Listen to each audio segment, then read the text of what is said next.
I'd like to welcome James Tooley tonight. Professor Tooley teaches at Newcastle University and is the director of the E.G. West Center, which is dedicated to choice, competition, and entrepreneurship in education.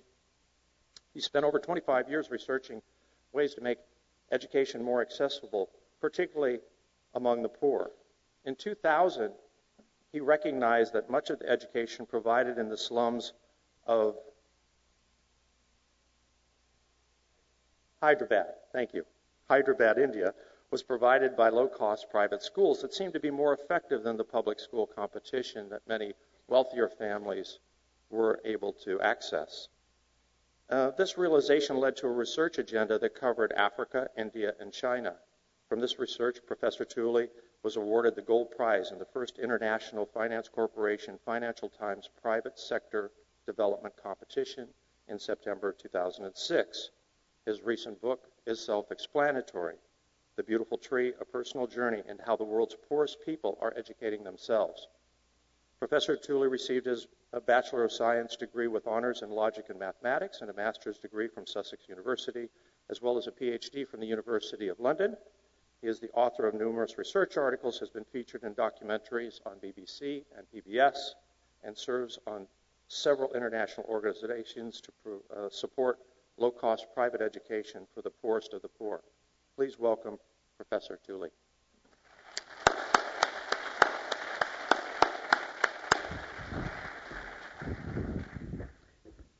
Thank you. Good evening, San Jose. It's a terrific honor to be here to speak to you this evening. There are three sets of ways in which government can be involved in education, through funding, regulation, and provision. I've made it my life's work, really, the last 2 decades or so, trying to fill in that table there, what are the justified roles for government in education? And after 2 decades' work, I've come up with this. That is my considered view on what the justified roles for government in education are. Now, I want to tell you some of the reasons why I've got to this position. And let me start in the Gulf of Kutch. Kutch is an area in rural Gujarat in India, quite near the Pakistan border. And I was there in a fishing village, Sika, just a week or two ago, talking to these fishermen, asking them about their experiences in the school in the village. There's a public school, a government school in their village. And one of the fishermen told me that his son is in 5th grade, and he only knows, he says, how to write the number 1. That's all he's learned in those 5 years. Another woman said she had 3 children in the government school, and she told me that the teachers, they live in the city, not in the village. They always come late. They arrive at 11 o'clock in the morning. They leave at 12. Nothing gets done. And then one of the fishermen there said he was illiterate. He's clearly poor. He said he was so fed up with what his daughter was experiencing in the school, just nothing happening in the school, that he went there to complain one day. And the teachers phoned up the police and had him arrested. They said, we don't want this dirty, illiterate fisherman abusing us. And so he was arrested for trying to do the best for his child. And the government school then, it seemed to be a disaster for those children. This makes me very angry when I hear stories like this. And a few years back, before the work that the research that I've been doing over the years, a few years back, one might think this is a hopeless position. We've got a government school, a public school that's failing these poor fishermen. We can't do anything about it. And now I realize that it's not desperate at all. There's something actually very, very positive. Let's go to another fishing village. There's something very, very exciting and very positive going on. This is the fishing village of Botiano, just outside Accra in Ghana. And here's a fisherman's daughter, Victoria, fishmonger. Her mother's a fishmonger. And as I say, the traditional wisdom, the accepted wisdom, is that a girl like this in a fishing village there in rural Africa, she must be going to a public school, a government school, or she's out of school. But in fact, we followed her. We made a film for the PBS, and we followed her to where she's going to school. We'll come to her in a moment. But I've been on this extraordinary journey over the last few years, exploring what's been happening. And it started for me in the old city of Hyderabad some 13 years ago. I'd become an expert for various reasons in private education. I'd become an expert on private schools, but they were always about, of course, the elite, about the upper middle classes. And I was on a project in Hyderabad where I was raising funds, helping raise funds to the due diligence for an elite private school. And I felt something rather uncomfortable about this. I felt this isn't what I was on this planet to do. And so one day I had a day off, and I'd read in my rough guide to India that behind the Charminar, the Arc de Triomphe of India, if you like, were the slums of the old city. And I went down to visit those slums with a hunch about what I might find. And sure enough, going down an alleyway, I came across a school, a private school that was in those days charging about $1 a month for the children. And then I found another and another. And very soon I realized there was a federation of 500 of these low-cost private schools. And I talked to parents and I said, this is very odd. You're spending money. You're clearly poor. You live in these slums. You're poor. The public school is free. In the public school, your children get free lunch. They get free books. And yet you're choosing to send them to these schools that cost you money, and money is in short supply. Why is this? And they told me that in the public schools, their children are abandoned. And sure enough, I went to visit one of these public schools. There should have been 7 teachers present in this public school. There were only 2. And it turned out this happened all the time. There were only 2 teachers. The rest were they had a rota for who should turn up, and the rest didn't have to turn up except when their rota slot was there. And if any inspectors called, they would somehow make some excuse for their absence. And I went into this classroom, a small classroom, 130 children seated on the floor, bright-eyed, keen children who wanted to learn, wanted to do something, and yet they were, as their parents said, abandoned in those schools. So I went back to the World Bank, and I told people there's something exciting going on in the slums of Hyderabad in India. There are schools that are serving the poor, private schools. And I was told, calm down, Tooley, calm down, dear. You've maybe seen a few businessmen ripping off the poor. I thought, businessmen ripping off the poor? And yet I've seen these engaged teachers. I've seen sports activities on the weekend. I've seen science fairs. It doesn't seem like this is people being ripped off by the poor, by businessmen. So I decided to, as it were, begin a journey to explore this phenomenon. And I managed to get funding from the John Templeton Foundation in Philadelphia to go to these countries and explore, was this phenomenon happening there?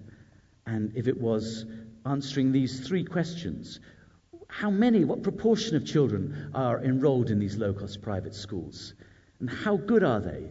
There seem to be many children in these schools. I wanted to know a precise proportion of all children in these poor areas. How good are they? Parents told me these schools were better than the public schools. I wanted to know if that was true or not.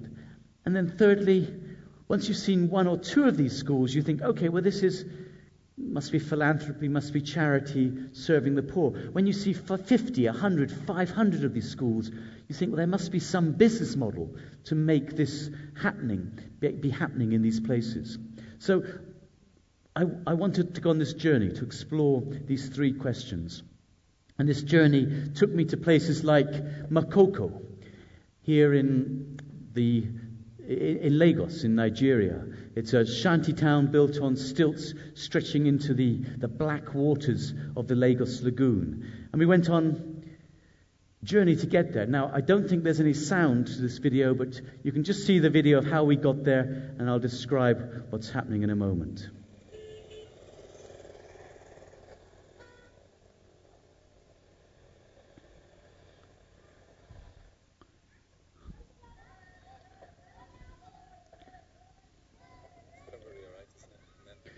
So the only way into this shanty town is by canoe.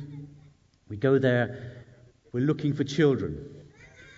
And here are some children. This is after school. We go and sit with these children.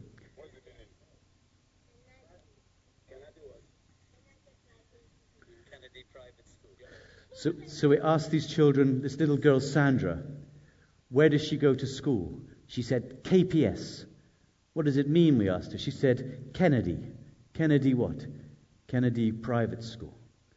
And this was one of 32 low-cost private schools we found in this shanty town. This one run by Mr. Eese BSc, who had set up this school because parents wanted a school in that community and because he also needed a living. And we went across this slum, across similar slums, and found many, many schools like this one in similar surroundings. Or here's Frank, who's just outside the slum called Kibera, just outside the city of Nairobi in Kenya, where such terrible events happened over the last week or so. Where does he go to school? We walk with him into the slum. It's a slum built around the old Uganda Railway, which goes from the coast to Lake Victoria, and then on to Uganda. And there's his school, New Faith Nursery and Primary School. A private school, again, in the slum. If you like, this is in a squatting community, and itself the school is squatting above a drain, an open drain. And in fact, in that slum, there were 100 low-cost private schools. But we did this research in Kenya around 2003. And 10 years ago, Kenya had just introduced free primary education, free elementary education in the public schools. And many of the private school proprietors that we found at that time were very worried about this. They felt it was putting them out of business. And certainly the global community was very excited by this idea of free primary education. Your erstwhile President Bill Clinton, said that President Kibaki of Kenya was the person he most wanted to meet in the world because he had introduced free elementary education, which was going to transform the lives of so many. Stars like Bono and Bob Geldof jumped on this bandwagon and said this is the most exciting thing that's happening in Africa, this free primary education. And sure enough, the headline figures seem to suggest something quite dramatic. In the public schools on the outskirts of the slums, we found a 50% increase in enrollment. And that reflected a 1.3 million increase that we'd been told had happened across the country at large. But that figure of increasing enrollment didn't include the children who were in the private schools. And in the private schools, we found, when we counted the numbers and compared them with the increase in the numbers in the public schools, we found actually there was no increase overall in children in school. There was merely a transfer of children from the private schools in the slums to the public schools on the outskirts. I went back there a few years later. I went back there frequently, but a few years later to do research. And talked to some of the private school proprietors, and now they were no longer worried. They said, children left us when free public education was introduced. They went to the public schools, but soon they came back.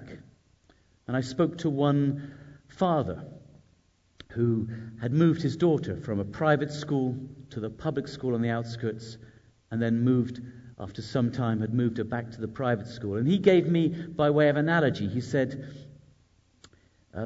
if you go to the market and are offered free fruit and vegetables, they'll be rotten.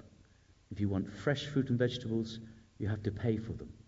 And that was his analogy of the way he had seen the move to free public education.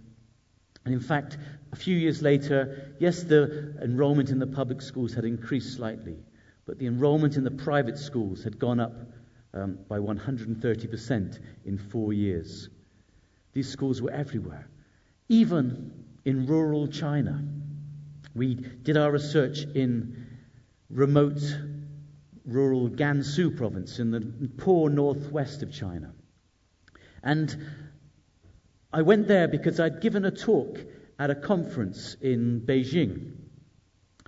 I'd given a talk there talking about our initial findings in India and Africa. And I told the Chinese audience, I asked the Chinese audience, I wonder if anything similar can be happening here. And it was almost embarrassing, because if you go to Beijing now, it seems such a wealthy city. And afterwards, someone who worked for the British aid agency, DFID, came up to me and said, we work in rural Gansu province, and we know these villages very well, and we can categorically tell you there are no private schools in those villages. So this was a bit like a red rag to this bull, and I vowed that I would go to Gansu, and to these very villages they told me about, I'd go and see what happened. And in fact, I found a graduate student. Often as professors we use our graduate students for all sorts of things, but he was from Gansu province, and we went there together. Here he is. We're asking in markets, we're asking of people about these schools. We travelled on three-wheelers. We had to abandon cars as we travelled into these mountains. Some of the most beautiful remote scenery that I've ever seen in my life. Harvesting going on as it's been going on for hundreds of years, through narrow gorges, and to find, again, without sound, I'm afraid, to find a private school at the end.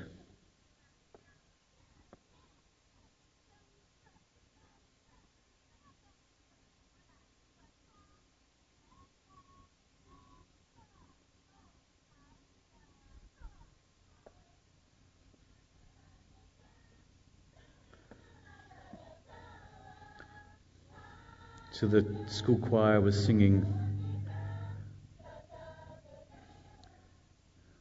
about don't turn our blind eye to these children here. We found 586 low-cost private schools in the mountains of Gansu, where we were told there were none. And indeed, when I came back into Lanzhou, into the major city, and talked to the authorities. I talked to the person in charge of international relations, and told him about what I'd seen, or began to tell him about what I'd seen in the mountains through my interpreter, my student interpreter, and started telling him I'd been into the mountains. He said, well, why? Who gave you permission to go to those mountains? I said, oh no, we were just tourists. And he then said, I said we'd seen these private schools, and he thought long and hard, and then told me, the People's Republic of China has universal public education. Universal means for the poor as well as the rich. Therefore, what you've described is logically impossible.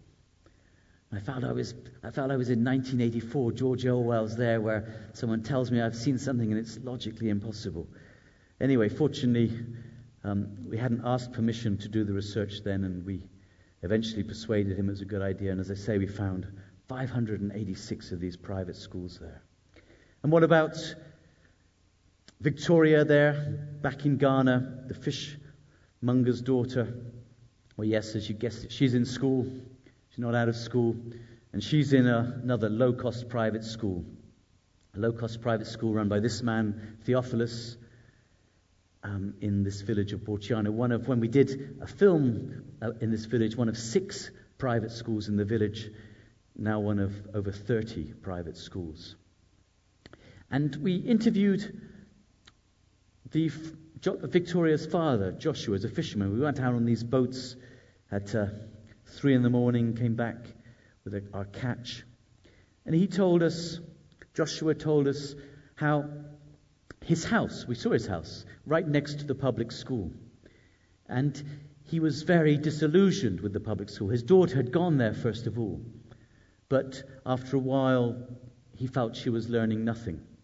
And fortunately, his catch was better, his harvesting of fish was better, so he was able to afford to send to the private school. And he told us that the reason why the private schools are better than the government schools is because there's a private owner.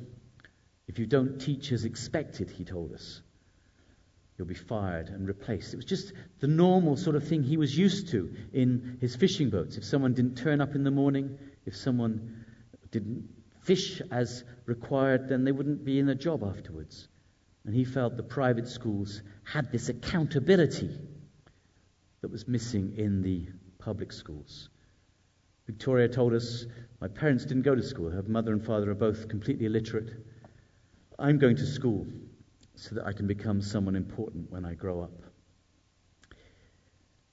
The reality, we sent large teams into these slums and poor areas to count every single school, to count the children in those schools and find out the real position. The reality is that in these poor areas, this is the poor areas of Lagos State in Nigeria, children in government schools are just a minority there. Just 26% of children in the blue quarter there are in private schools. Fully 3/4 of children, school children, are in low-cost private schools in the slum. And we typically found 65 to 75% of school children were in these private schools.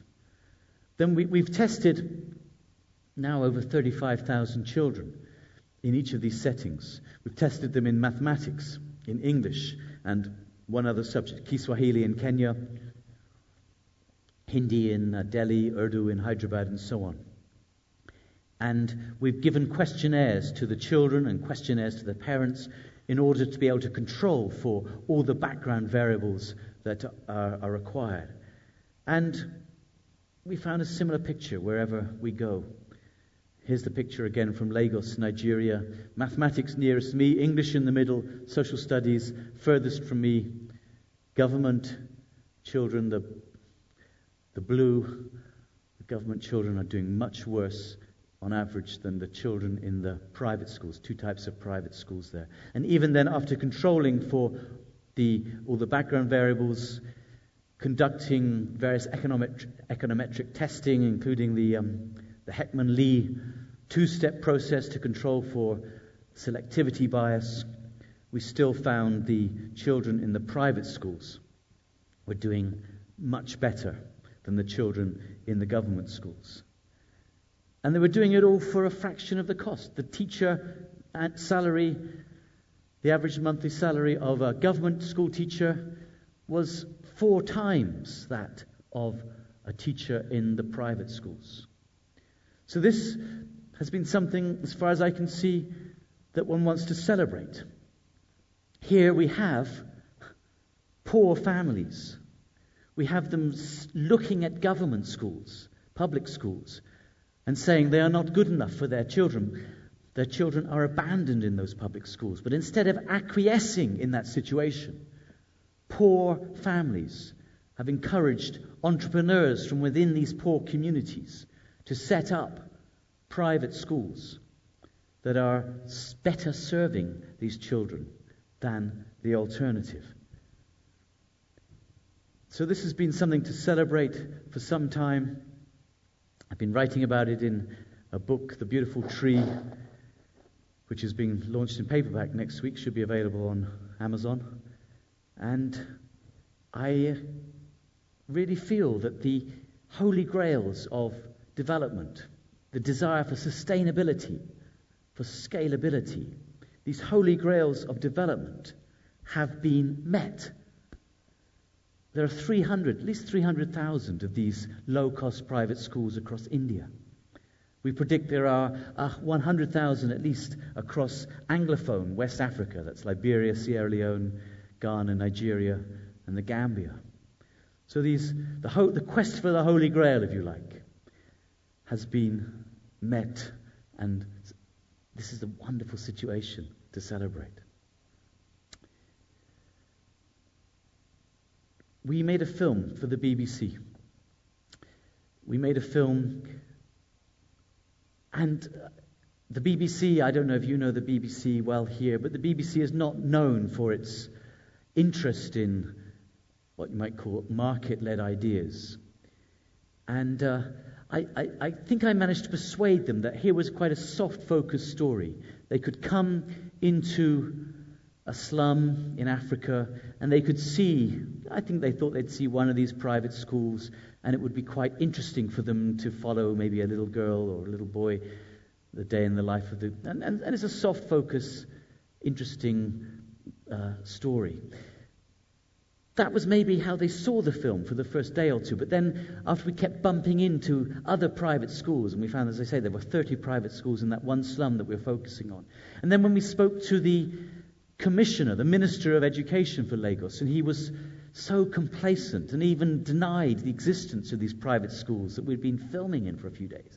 And then we got permission to go to the public school on the outskirts of the slum. And we went with the Deputy Commissioner of Education, and we were announced. They knew we were coming.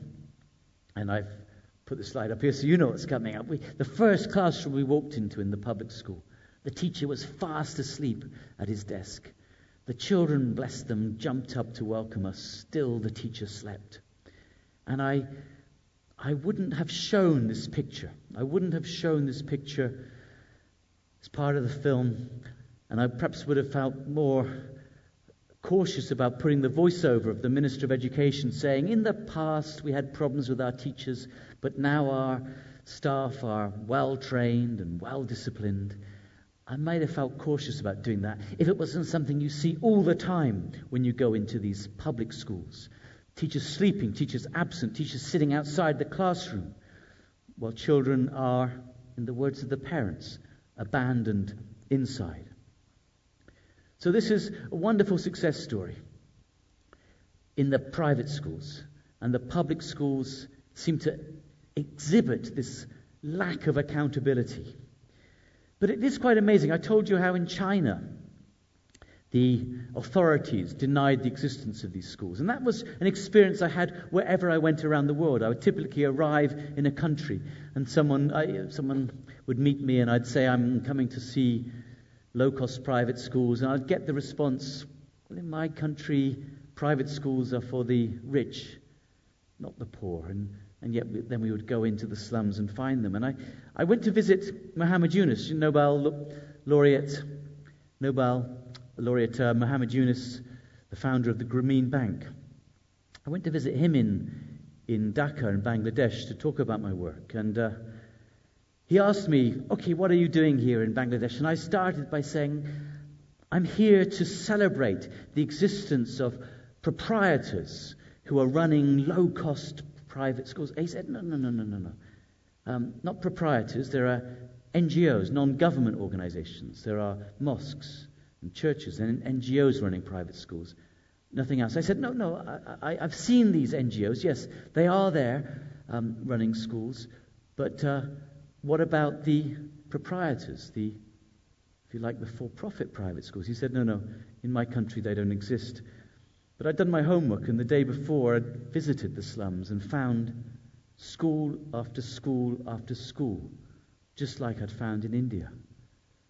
And it was quite hard sitting there with this great man, banker to the poor.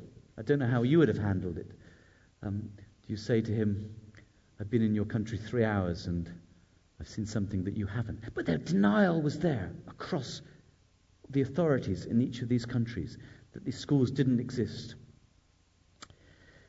I've taken this work now to some of the most difficult places on this planet. I was sensitive to the criticism that, okay, Ghana, Kenya, even Nigeria, India, these are countries that are the success stories in Africa or in Asia. And maybe the private schools exist there, but they won't exist in the most difficult places. So I, again, got funding from the John Templeton Foundation, and we've been doing work in Sierra Leone, in South Sudan, in Liberia. Again, just combing these places to find out what's going on. So typical story, I arrive on a Sunday afternoon in Monrovia, the capital of Liberia. I check into my hotel, but I'm on a tight budget, so it's not a nice hotel, and I feel I should take my laptop with me. And these countries are cash economies. There's no ATMs or anything, so I have a few $1,000s in my bag, which I need for the time I'm going to be there. And I flagged down a taxi. I've looked on the internet to see where the slums of Monrovia are, and I asked this taxi driver to take me to one of the slums, West Point, and move into the slum and start walking. And very quickly, you will find these private schools there. Private schools are everywhere, some of them with exotic names. I asked my driver, Edward, I said, I want to take a picture of that. I'm sure people will have it. He said, well, who was Ronald Reagan? And after a while, walking through these slums, my driver said, your bag looks heavy. Why don't I carry it? This is my bag with my computer and $5,000. And I say, sure, I've known you an hour or so. Should be all right. And he carries the bag for me, and we walk, and nothing happens. It's just beautiful. You find school after school. People meet you. People greet you. And you see something positive happening in these communities. I've been talking about private education in general. But we must be open here and distinguish between two types of private school. There are those that perhaps one would expect, the non-profits, those schools that are run by churches or mosques or NGOs, the schools that are community schools. And those schools certainly exist in the slums, in the poor areas. But there is another type, and that's the for-profit private school. And we have to be clear. Well, it was very interesting to me to find out which of these types was better serving the poor. And in one of the slums, I asked a young woman there who was not long out of school herself, unemployed. I asked her, which did she think, this is the slums of Monrovia in Liberia, which did she think would be better, the for-profit or the non-profit? And she thought about it for a while, and she said, well, I think the for-profits will be better. I said, okay, well, why is that? And she said, well, if you're for-profit, then your focus has to be in the school, on the children and their parents. That's where your money comes from. If you're a non-profit, then you have to be focusing out of the school, to your donor, to your church, to your mosque, in order to raise funds. And she said, I think focusing in on the school is going to lead to higher standards. I thought that was pretty profound and pretty interesting, but we didn't know. And so we've been testing children now in this latest research also to explore this question. The for-profit, these are Western area and Sierra Leone we've been working. The for-profit private schools are not quite 20% of students, whereas the non-profits are much larger. This is actually an unusual picture. In Monrovia, it's the opposite percentages there of students in school. Only 17% in government schools there. But we've been testing these children. But also we found a very scientific way of working out what the cost of these schools is to parents and how affordable they are to the parents. And I won't go into details now. If you want, in the Q&A, I can go into more details. But basically, it's working out what a family on the you heard of the dollar a day poverty line. Was actually $1.25 at purchasing power parity 2005. But on that poverty line, what they could afford if they were spending only 10% of their total income on their school fees and other things for all of their children. So in other words, this is affordable to a poorest family. We've called that lowest cost. And you see that all the government schools are lowest cost, 100% of those 70 schools that we found there. The non-profit, 94% of them are lowest cost. But I thought it was interesting that 66% of the for-profit private schools are also lowest cost. They're also affordable to the poorest. The poorest, those on the poverty line, the $1.25 per day poverty line. And we saw how schools had grown in each of our studies now since the Civil War ended. We're doing this for each of our studies. This is Sierra Leone. The Civil War ends in 2002. And look at the growth of schools there. But then if you disaggregate this growth of schools into the different types of schools, you'll see the largest growth, the fastest growth, is the private proprietor, the private for-profit schools, the blue line accelerating faster than any others. These are the schools that are taking up the challenge of educating children in poor parts of Sierra Leone. And then when we looked at, again, that same sort of study I described to you, you can see that the for-profit and non-profit are somewhat similar. Sometimes the non-profit schools are better than the for-profit. Sometimes they're not necessarily. It's not quite clear which is better. But clearly, they're all better than the government schools, and indeed, they're all better than the private schools that are assisted by government. These are the predicted scores in reading. We have similar graphs for mathematics and other subjects. And then finally, we looked at the teacher salaries. I don't know if you can see this clearly. The teacher salaries in the government schools are this red line here. Then we've got the teacher salaries in the assisted schools here. And then we've got the for-profit and the non-profit over here. And you can see from that only the teachers in the high-cost for-profit schools are paid as much as the teachers in government schools. But the teachers in other types of schools, especially those lowest cost schools that are serving the poorest, are paid only a half of the teachers in the public schools. And it's also interesting to me that the teachers in the for-profit schools are paid more than the teachers in the non-profit. That perhaps was a surprise to us. So, I don't know. I'm presenting this research in the next few weeks. I'm at the World Bank on next Monday, but then going to the countries, Sierra Leone, South Sudan, Liberia, presenting much more detail, of course, on this research. And I'm tempted to say that this is the implication, but the title is Failed States. I hate that title. But nonetheless, the implication seems to be something like this, isn't it? We don't need public education. Public education serving a tiny minority, 17% in Sierra Leone. Children in the public schools are not doing as well as children in the private schools. And children in the private schools, the private schools, even the for-profit ones, are affordable. Many of them are affordable. 67% are affordable to those on the poverty line. This seems to be, again, a huge success story, something remarkable happening in failed states, entrepreneurs doing something really positive for their communities. So I've been doing more research, but I've also, a few years back, I took unpaid leave from the university because people were telling me something, people within the schools, parents, teachers, school owners. They were saying, yes, your research has shown, yes, it's interesting, isn't it? These private schools are better than the government schools. But don't you think that's rather too low a bar to judge us by?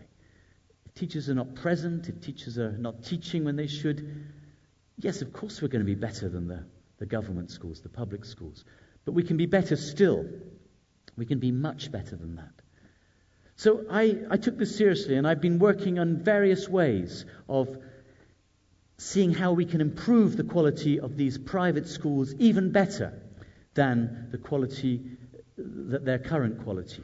If you like, parents currently have three choices. They can send their child to a government school. And if the government school isn't there, that's often, as parents tell us, it's worse than free. They can send their child to a low-cost private school, which is sometimes better. That's good. Or they can not send their child to school at all. But we're suggesting a fourth choice is a good choice, to be able to send their child to a higher quality, low-cost private school. And I've looked at a few ways of doing this, both in the sort of non-profit side and the for-profit side. The non-profit, particularly in Nigeria, working with associations. We created an association of low-cost private schools there called AFED, the Association of Formidable Education Development. It has 3,000 members, 3,000 low-cost private schools in Lagos State alone. And we formed it because government was trying to close down these schools. And we lobbied government hard. We showed them the research. We showed them how we could work together to help build quality in these schools. And finally, after several years of this June, the government said that any school that belongs to AFED, in other words, has satisfied us that we think they're okay, any school that belongs to AFED can be recognized by the government, and children can sit their exams in those schools. That immediately liberates 600,000 children who previously were persona non grata as far as government was concerned. So that's one thing I've been doing in Nigeria. But in Ghana, I found Ken Donko here, a local entrepreneur. And together we have created an education company called Omega Schools. And Omega Schools we formed 4 years ago. It's a bit like being married, having a business partner. You tend to start doing things, the same sort of things together. We're watching the inter-school football competition here. He named it, not me, the Tooley Challenge Cup. And getting quite engrossed there. But we started 4 years ago with 2 schools. Last week we opened our 37th school. We now have 37 schools after 4 years with nearly 20,000 students. And we're doing many things within the school. We're working in fishing villages in fact, our first school was in that fishing village of Bortiano that I introduced to you earlier. We're working to help build the education model, to get the business model right. But in particular, I want to tell you about something that I think is rather interesting, and that is our daily fee model. Because working with a local partner like Ken Donko, and obviously being immersed in those communities as well, myself doing my research, and you realize that one of the reasons why poor parents felt they couldn't send their children to private schools was because the private schools, perhaps because they want to appear like the elite private schools, they charge fees every term. They charge fees every 3 months, or in Liberia it's every semester. Now, even if those fees, now the fees might be $6 to $10 a month, even if those fees are very low, if you're having to save 3 months or even 6 months fees, suddenly that $15, $30 seems too much to bear. If you're a poor family, you've always got other draws on your income. There's a funeral, there's someone ill, or there's just other ways of spending money. And poor parents told us we can't save for that money. There's always some other thing we've got to meet within the family. And then they told us, but even if we save up that money for a private school, then immediately we get hit with other requests. We have to buy uniforms, we have to buy shoes, we have to buy books, we have to pay PTA fees, exam fees. And there are all these other hidden costs of schooling. And that's why we don't send our children to private school. So we worked out the cost. Before we started Omega Schools, we worked out the cost. How much would it cost us to run Omega Schools over for one child over 1 year. And then we divided that sum by 200, which is the number of days in the school year. And when we started, it came to 1 CD per day, Ghanaian CD, which is about 50 cents. Now we've gone up to about 60 cents per day. And we told this to parents, and they said, well, actually, if we send our children to the government school, we have to spend 30 or 40 cents per day on lunch. And the government school is far away, so we have to spend 30 or 40 cents on transport. So your school at 60 cents per day, which includes lunch, which includes everything, and it's right near our community, your school is cheaper than the government school.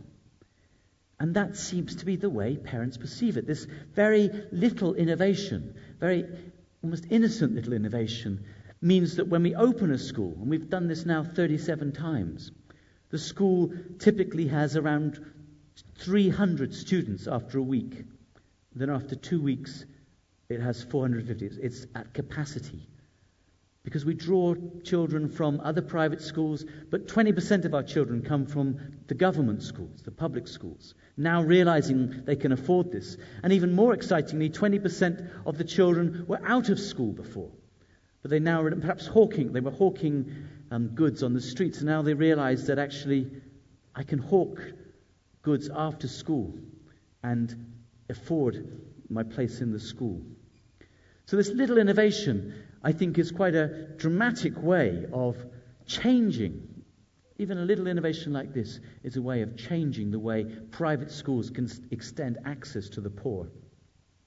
But there's another interesting thing about this innovation, is that clearly the poorest of the poor, and many of you will be worried about the poorest of the poor, they might not be able to afford these private schools. If you're an orphan, or if you're really destitute, if you're on the poverty line, you're okay, but if you're totally destitute, you can't afford this. So we've set up a separate foundation, a foundation that has a hardship fund and provides scholarships to these poorest of the poor to attend the private schools. And because we are a cashless school, because parents have to buy cards from a vendor in the community, a card like a recharge card for a phone. It's a recharge card to admit to Omega schools. Parents have to buy those in the community, and then a child arrives at the school gate with a card. We can give those cards to the orphans, and they arrive at the school gate exactly the same as any other child. No one need know that they are a scholarship child, that they are there for any other reason than any other child. So I think this is something exciting. We're doing it now in Sierra Leone. We've just started in Sierra Leone, creating these sustainable, scalable businesses. We've got investment in Ghana, which will enable us to grow to 200 schools. And I would like to start a global group of chains of these low-cost private schools. I've got Omega schools there in Ghana. I'm starting Alpha schools in Sierra Leone. In Nigeria, as I say, I'm working with AFED, again on quite an interesting project, creating a chain of schools. In India, I started a chain called Empathy Learning Systems. I'm not sure you can read that writing at the back, but anyway, There's another one I'm starting in India, Soda Schools, which will serve the fishing community I told you about. And I've just come back from Honduras. I was in Honduras yesterday, I guess, looking again at the possibility of creating a chain of private schools there. But whenever I speak in America, or often when I speak in America, I get asked the question, could you have low-cost private schools here? Would that be something that would be of any interest to anyone? And to conclude this, I'd just like to give you a few thoughts about, could it happen here? The implications for America. When people think about this sort of innovation, people typically think of Milton Friedman, who in 1955, in a 1955 paper, advocated vouchers for schools. His argument was that you needed universal education. I'm not sure you can see this. There's a need for universal education. This was because of the externality of promoting a stable and democratic society, therefore the need for universal education, the need for compulsory schooling, and this requirement was there for vouchers. But vouchers are there, charter schools. You've got some great examples here in San Jose, which I'm excited to be visiting tomorrow, tax credits. These are the sort of ideas people assume are about market ideas, the sort of ideas I'm talking about. But they're not. Remember my chart at the beginning. It didn't come out very clearly there, the chart of how I believe, after all my research and thinking about this for a couple of decades, what the role of government should be in education. And in fact, Milton Friedman also changed his mind based on evidence that he saw from the history of schooling. I won't go into this, but the history of schooling in the United Kingdom, the United States, also Australia, suggested to him that before governments got involved, there was almost universal provision provided by the equivalent of low-cost private schools that were serving the poor as well as others. And his view changed that maybe you didn't need vouchers, although he then spent the rest of his life promoting these. So I've been thinking, could you create low-cost private schools? Now, I don't want you to necessarily read that chart. It's just to show you that I've been busy, this diagram here. But I was interested in this, and so I got some MBA students from Wharton Business School in Philadelphia to investigate this. And I asked them, would it be possible to create for America a business model for private schools that could bring the cost down to $2,500 per student per year? And as you say, well, as I said, we've been busy, we've been looking at the regulatory environment, we've been looking at different places, we've been looking at charter school regulations, we've been looking at charter school waiting lists, and so on and so forth. And we've come up with a model that, yes, you could have private schools that are there for $2,500 or perhaps even lower, serving poor communities. We went to the poor communities in Philadelphia to do our market research, and we spoke to mostly black parents or people we met in the market and on the street. And we asked them, would they want private school for their children? And they said, almost universally, they said, yes, we would like private school. We would like private school. And we then asked, how much could you afford to pay for private school? And they said, that's a silly question. We can't afford private school. And then we asked it in a different way when we'd got our figures. We said, could you afford $50 a week for private school? $40, $30, but $50. And many of them said, yes, we probably could afford that. And the idea was, yeah, you can get 6 hours on minimum wage. That will pay you enough for private school. 6 hours flipping burgers in McDonald's. So for me, this is interesting, that this model could work. I don't know whether it could work here, though. I don't know whether there's such an entitlement idea that people feel schooling should be free and they wouldn't be prepared to pay. But what I do know is that the initiatives that are supposed to be there, those ones I said from Milton Friedman, the vouchers, the tax credits and charter schools, after many years, you can't really, I don't think, I'm saying this, sensitive to how it might sound here, but as an outsider, I'm not sure you can say those initiatives have been successful. Maybe for the people who are in those charter schools or getting vouchers. But I looked at the proportion of children, school children in America, who are receiving vouchers.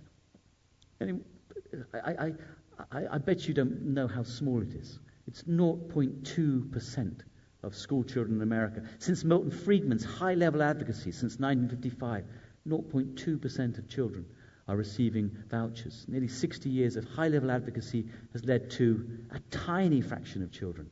Even charter schools, I think they've been going about 15 years, and still they're serving around 4% of America's school children. The success stories that are there are marvelous. I've seen some wonderful schools that are charter schools. But I've also heard stories of the huge waiting lists. I've seen that terrible film, the moving film, Waiting for Superman. But I've seen it in action myself, where children are waiting to attend these charter schools. There are nearly 1 million children on waiting lists for charter schools in America. So maybe there's a market for an entrepreneur to create a chain of low-cost private schools that can serve those communities that are frustrated with the public schools, that can't get into charter schools. Maybe there could be something that they would prefer. So, remember these fishing villages. Think back to the poor in India and Africa.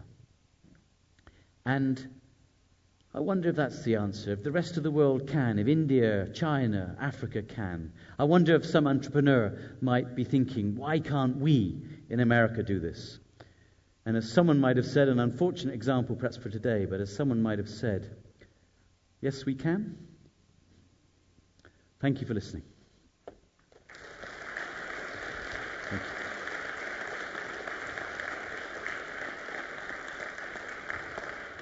Okay.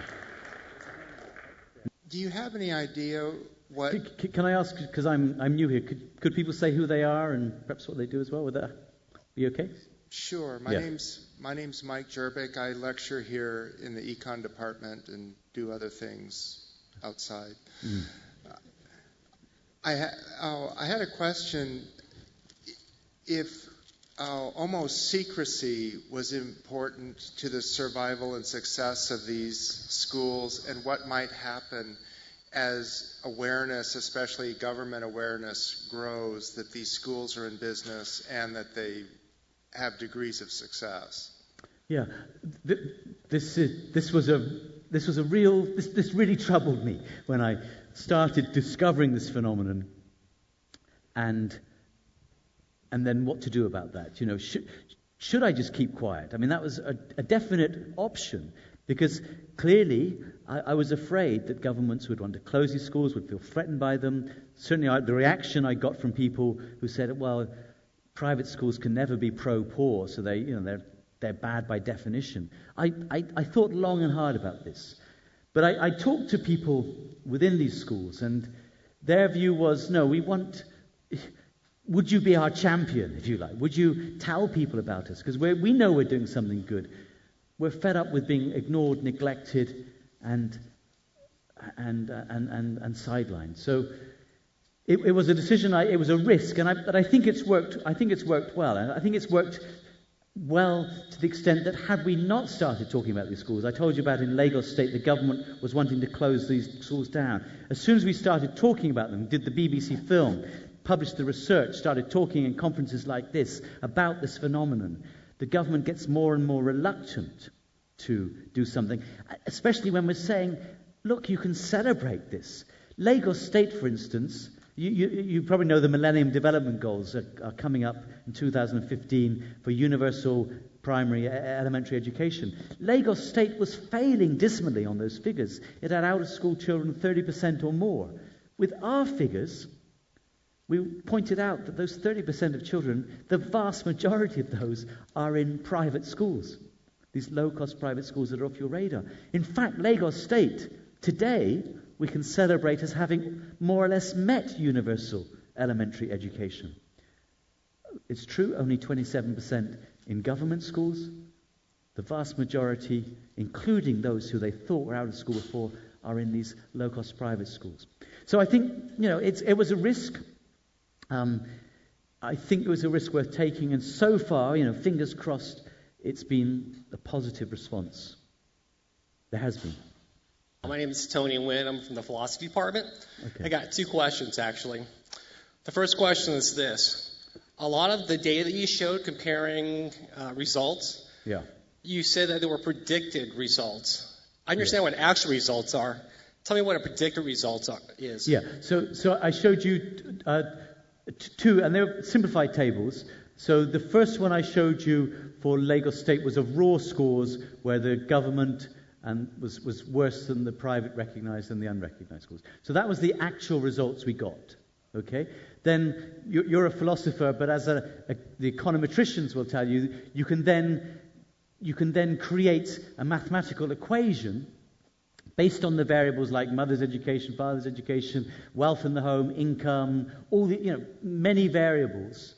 You can create an equation which will mathematically model the situation in those schools. Because then you can do a clever thing. You can say, okay, supposing we take a child with the average characteristics of the sample, what score would we predict for them if they were in a public school or a private school? So that's what that was doing. It was taking a child with the average characteristics, or the later studies, it was actually the child with the average characteristics, apart from the fact that they were a boy or a girl. And we were then, as it were, statistically putting them in a public school. This is how well they would do. And then in a private school, this is how well they would do. That was what the predicted score means. Okay. My second question. Okay. I'm an investor, and I want to invest in your schools. 3 out of the 5 countries that you mentioned either had a civil war within the last 20 years, or it looks like they'll have a civil war in the next 20 years. As an investor, what happens when there is a war, and then what happens to my investment? Yeah, so, I mentioned quite a few countries, I think. China, India, Nigeria, Ghana, Kenya. So those ones are relatively safe for investors. And in terms of Ghana, we've got investment from Pearson now in that chain of schools. Pearson, the owner of the Financial Times, created the Affordable Learning Fund for low-cost schools. In countries like Sierra Leone, South Sudan, and Liberia, well, Sierra Leone and Liberia, their civil wars were over 10 years, 7 years ago. And one gets the feeling that people are tired of war there, and they won't return to that terrible situation. The war, the remnants of the war are everywhere to see. In Sierra Leone, you've seen the film Blood Diamonds. They really did chop off people's limbs. And where I'm working there on the beach on a Sunday, there's a soccer team. The amputees soccer teams play each other. The goalie has no legs but arms, and the other players have arms but no legs. It's the signs of war everywhere. People are tired of war. Sierra Leone is growing at a clip. It's going at a good rate. So an investor, if you were an investor, you'd say, okay, I want to have a higher rate of discount there. I want to, it's more risky, so we've got to take that into account. So I would get less equity, say, if an investor was coming. But investors are not necessarily put off by those places. South Sudan, maybe it's still not clear how that will go. God willing, it will be peaceful very soon. But investors have ways of taking all this into account. Yeah. Thank you for the lecture. I am from the slum of Vietnam. And I have to say that I am surprised when you mentioned that there are a lot of private public schools in slums of the country that you visit. Yeah, and another surprise that I found is that usually the city is more attractive to teachers or to folks who supposedly have more talent, and therefore because of the environment that the city can provide, it is more likely that the slum has less advantage in terms of attracting the talent or the teacher who has the capacity to provide the quality of education that you present in your lectures. And now that you have the business model and you have you form an association, do you think that will be an issue in terms of your school ability to attract talent, because talent tend to move toward area or whoever can value it more or pay it more? Yeah, but you mustn't be confused about slums and shantytowns. I mean, they are typically in the urban areas. They can be almost right in the central business area. So slums, the one in Lagos, for example, is very close to the Lagos Island. The slum I showed you there, Kibera, is very close to where those terrible scenes were happening in Nairobi this week. So urban slums are not quite what you're saying. But in terms of rural areas, in terms of villages or peri-urban areas, there's still large communities there. And the teachers who can teach in the public schools find places to teach in those public schools. The teachers who teach in these low-cost private schools are from those communities themselves. There's a large pool pool of talent in those communities that we've been able to use to train, to be able to bring into teaching these private schools. So, in a sense, we don't feel we're in competition. Now, if we go to very remote areas, it may get more and more difficult. And that's why I'm particularly interested in the potential of technology and blended learning to substitute, where you are particularly remote, to substitute the teachers by using technology, or at least in part. So it's a good question, but I don't think it's an issue in the schools that I'm aware of. Yeah. Hi, I'm Matt Holy, and I'm an associate professor in the economics department here. I'm really impressed that you got out of your ivory tower and did this field work. Probably only the economists in the room will appreciate how rare it is for one of us to actually go out there in the field and do this sort of work. So it's inspiring to me. Thanks for doing that. Thank you. I wanted to ask about filling the gap of, you mentioned that even though more students go to the private schools in India and places like that, there are still a lot of children who don't go to school at all. And so how can those students be encouraged to go to school? You mentioned that your school takes donations, and those are used to fund scholarships for the needy students. And I guess I also want to ask specifically about the role of government in financing education. And so to put it really specifically, why is it that I could give your organization $100, and that would be effective, presumably, to educate a poor child, but the government of Nigeria, if it gave you $100, it wouldn't be? Yeah. So two questions there. So the first one is about out-of-school children. But what I would just warn you is to be slightly wary, no, not slightly wary, to be very wary of government official statistics about out-of-school children. Because most of them are done based on the records from public schools and registered private schools. In other words, typically not the private schools for the poor. So their figures are wrong. They're always wrong. In every country I've visited, they are wrong because they ignore these low-cost private schools. And I did mention the figure from Lagos. Officially, until we started doing our work, officially 30% of Lagos children 5 to 14 years were out of school. Now, taking into account children in the private schools and doing a proper household survey, they reckon the figure is less than 2%. Okay? So that's the first point. But you're right, there are children out of school, and they can run into the millions, even if it's only a small percentage of the actual children in school. So we've got to do something about those children. Absolutely, we've got to do something. And one of the things that I'm very proud of is that very simple innovation which has allowed poor children who thought they couldn't afford private school to come into our schools. I'm proud of the scholarship scheme that the targeted scheme that we've got. But there's so much more to be done, and there's room for entrepreneurs, social entrepreneurs, to think how you can create even more funds which you target very carefully at the poorest of the poor to enable them to go to these schools. Maybe you could convince a government somewhere or the World Bank or an aid agency to try something like a targeted voucher system where vouchers are targeted at this poorest of the poor to enable them to attend any school of their choice. But I can tell you the school of their choice is likely to be one of these private schools. So there's so much to be done, but this is a start at least. Why can't government do it? It's a mystery, isn't it? It's a mystery. I mean, I showed you that picture of the sleeping teacher, and I've told you stories of teachers who are absent.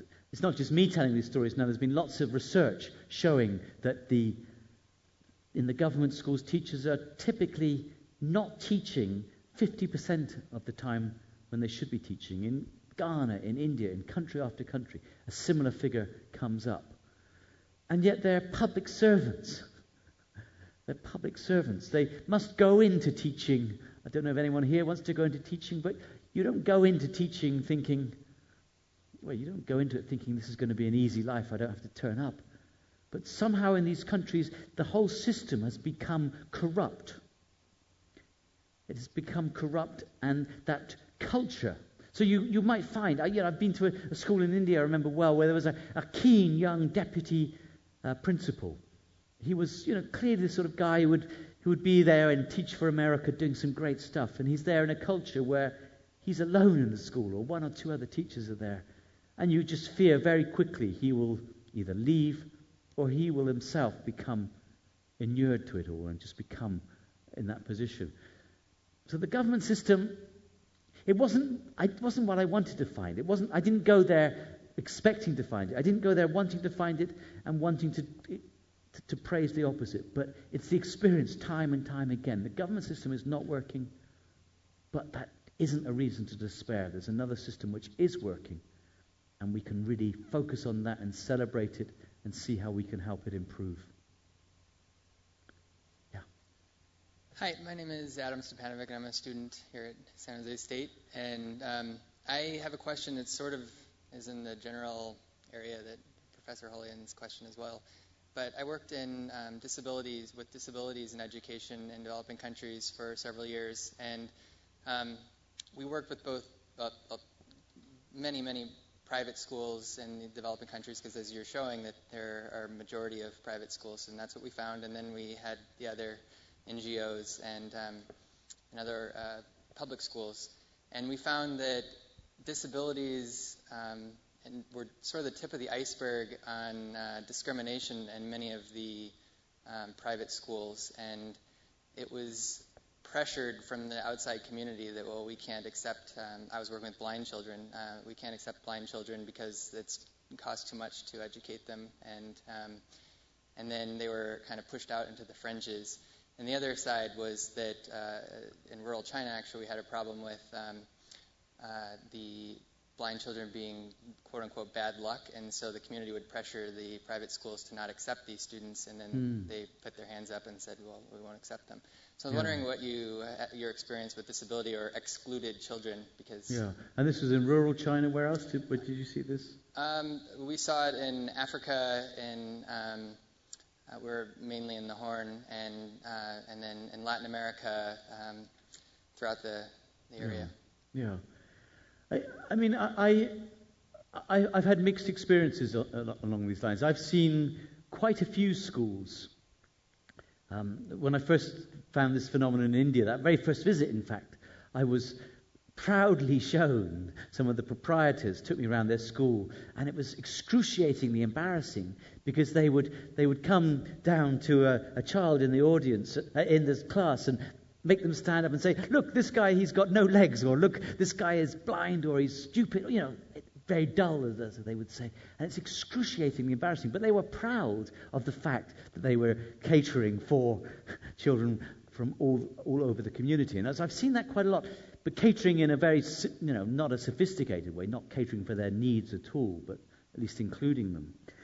I've also seen low-cost private schools which are exclusively for particular children with very special needs, very severe physical and other disabilities. So there's a mixed picture, but I'm absolutely sure you're right. I'm sure for various reasons these children are excluded from private schools.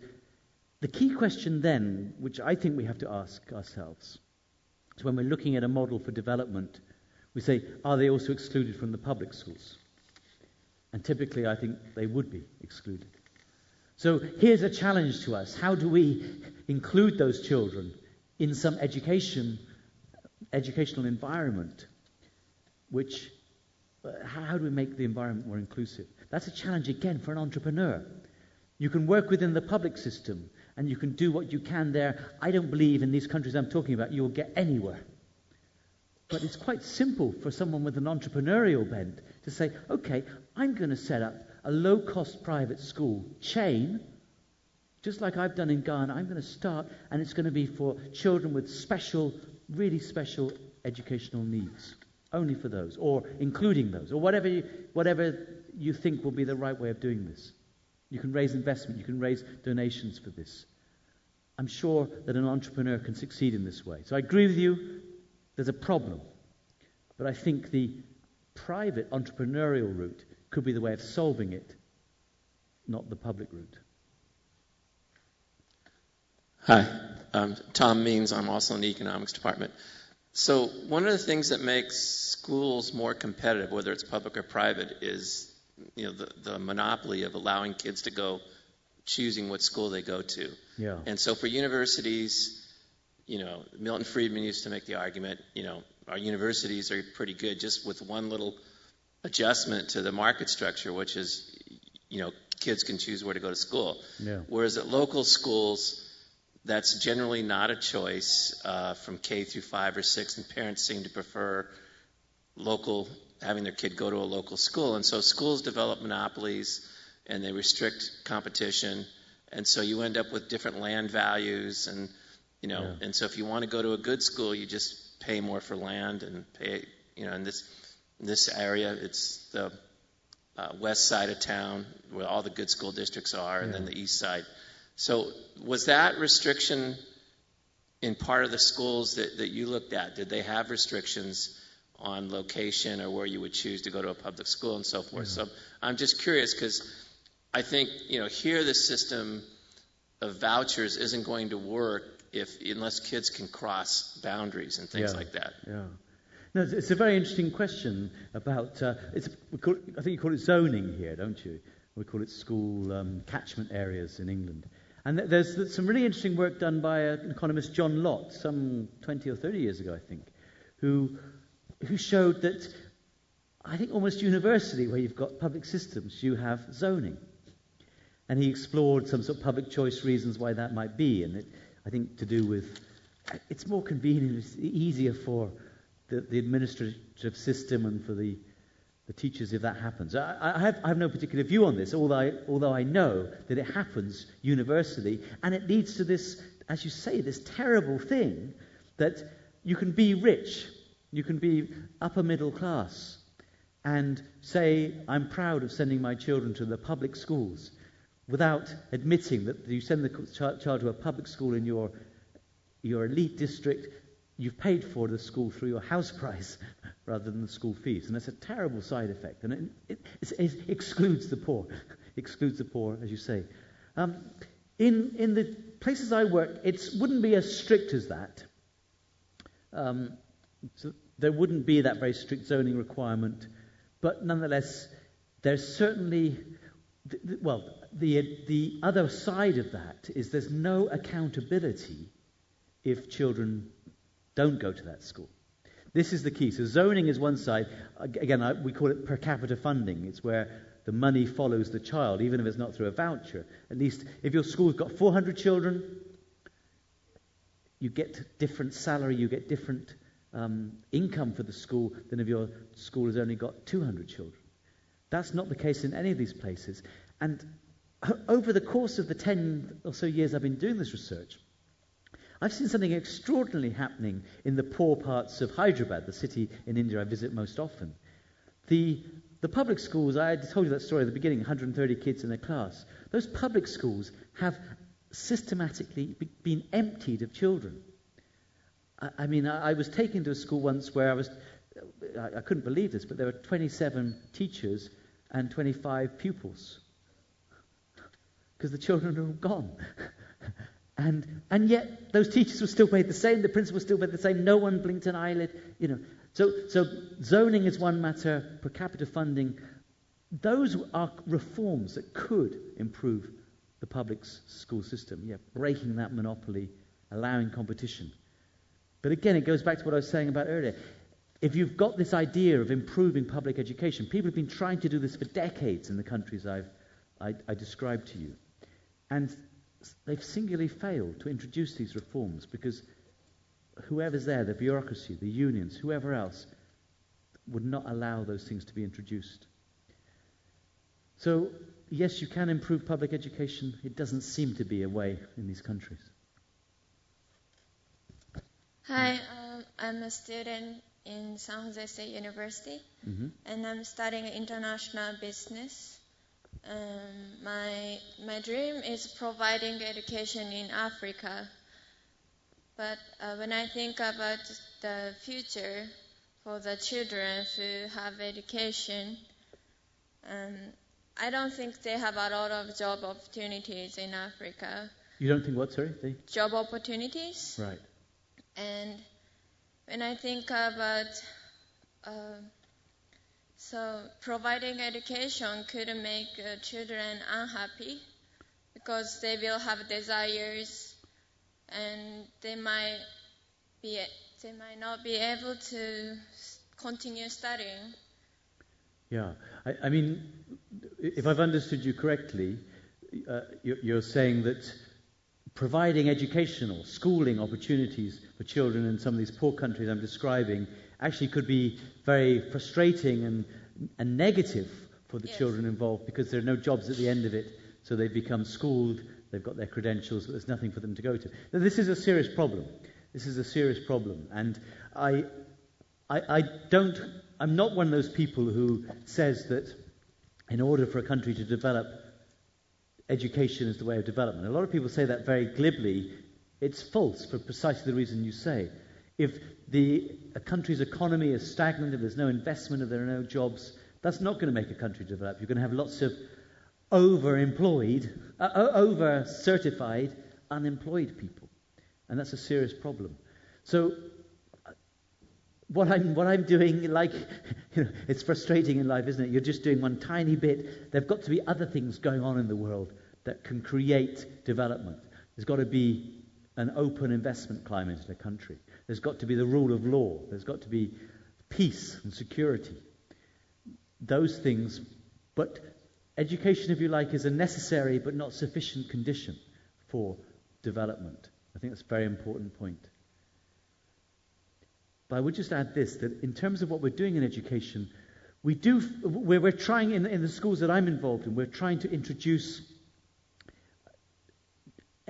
courses for the children so that they can come to understand how countries become prosperous, how their country can become, how they can become prosperous in their country, and trying to get away from, if you like, the rather what one might call old-fashioned ideas that are perpetuated in the curriculum. In India, in Hyderabad, the state curriculum of Andhra Pradesh espouses the virtues of this thing called socialism, which will help the country become rich. It's a curriculum that was written many years ago, and that's the curriculum they get taught in the schools, in the public schools. We're trying to change that, trying to get people to realize there are different ways. And so maybe as the population becomes more educated, they become more sophisticated, they can put pressure on their governments to open the markets, to bring investment, to encourage the rule of law. That's the hope, anyway.